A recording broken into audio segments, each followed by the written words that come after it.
This video will demonstrate the use of special tool Crankshaft Oil Seal Installer.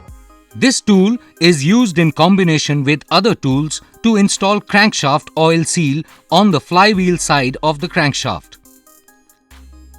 Using the Crankshaft Oil Seal Installer. To install the oil seal, place it on the special tool as shown.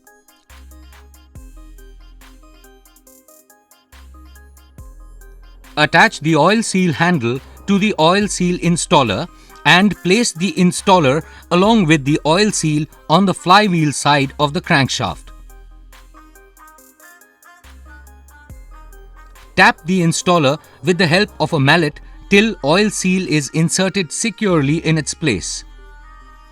Remove the special tool and inspect the seal for proper installation.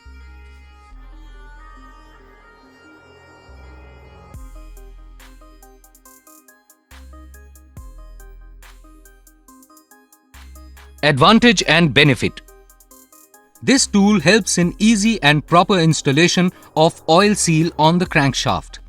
This prevents damage to the seal and leakage of oil from seal.